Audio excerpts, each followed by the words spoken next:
आज आपण आपल्या किचनमध्ये ओरिओ बिस्किटांपासून केक करणार आहोत. त्याचं साहित्य म्हणजे आता हे मी 3 पुडे घेणार आहे यातले, आणि थोडी पिठी साखर आणि दूध घेणार आहे थोडं. पुढे कृती दाखवते तुम्हाला. आधी काय करणार आहे तर ही बिस्किटं घेऊन त्यातलं क्रीम काढून घेणार आहे.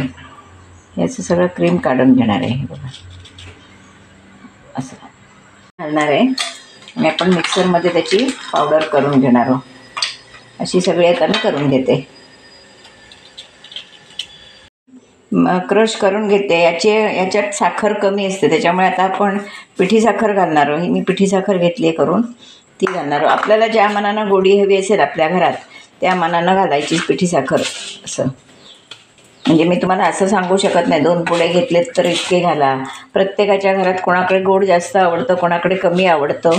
आणि हे जरी गठ्ठे दिसले तरी आता ते मोडणार आहे. दूध आपण घालणार आहोत त्याच्यात.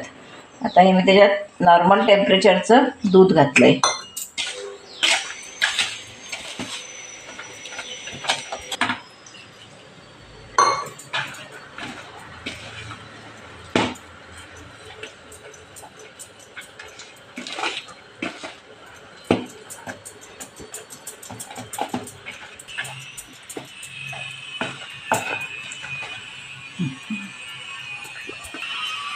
आता हे मी 10 मिनटं असंच ठेवणार आहे.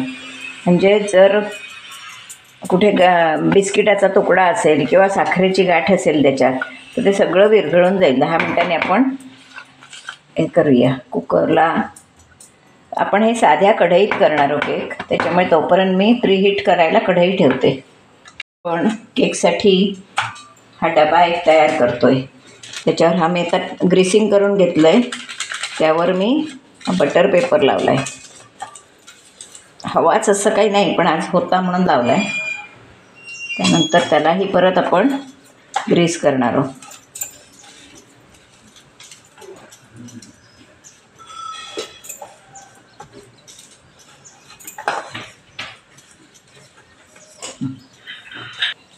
त्यावर थोडासा मैदा भुरभुरवणार आहोत. हे सगळीकडे व्यवस्थित लावून घेणार आहे म्हणजे आपला केक तळात डसत नाही. हे आपण इकडे कुकरमध्ये मीठ घालून कढई गरम होत ठेवलेली आहे. कुकर गरम होत ठेवलेला आहे. आता आपण हे केकचं मिश्रण केलेलं आहे. हे बघा किती छान झालं आहे. ते असं झालं पाहिजे. मला आपलं अगदी पाव चमचा इनो घालणार आहे. इनो ॲक्टिवेट करण्यासाठी चमचाभर दूध घालणार आहे.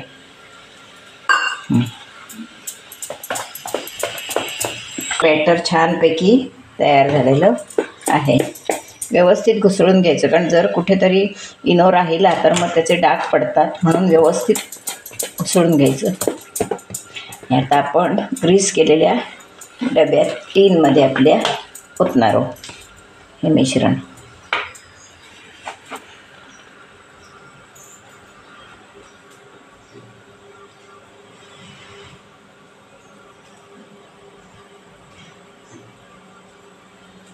कसं सुंदर दिसतंय बघा.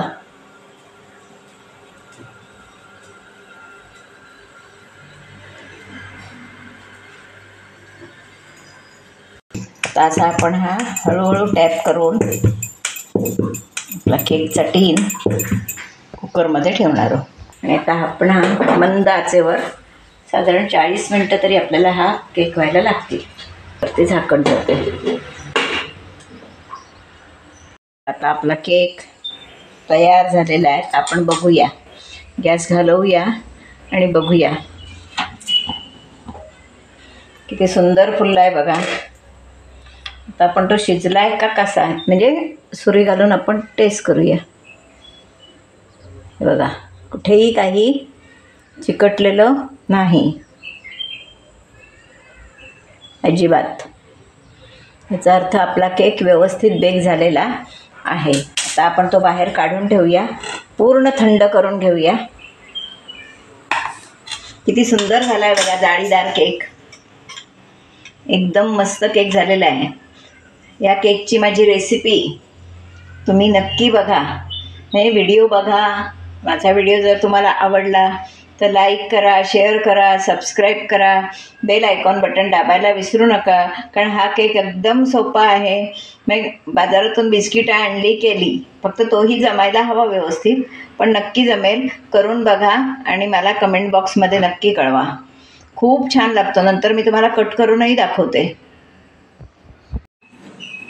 कटलेला आहे, किती छान झाला आहे बघा.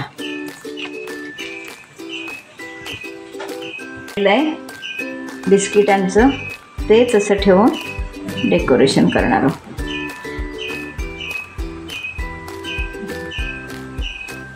डेकोरेशनसाठी आणखीन वेगळं काही आणलेलं नाही आहे, याच्यातूनच आपण डेकोरेशन केलेलं आहे.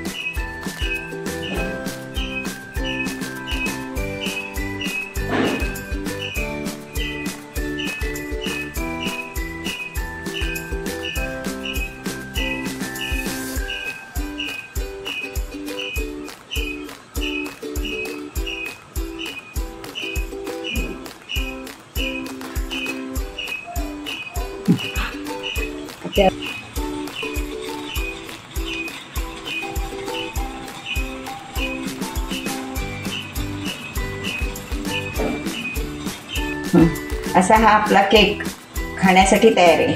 आता हा मी केक कसा केला तो माझा व्हिडिओ तुम्ही पहिल्यापासून शेवटपर्यंत बघा. आणि माझा व्हिडिओ जर तुम्हाला आवडला तर लाईक, शेअर, सबस्क्राईब करा. अगदी सोप्या पद्धतीनं दाखवलेला केक आहे, तर तो मी तुम्हाला कापूनही दाखवू का. सुंदर आपला केक झालेला आहे, स्पॉन्जी एकदम.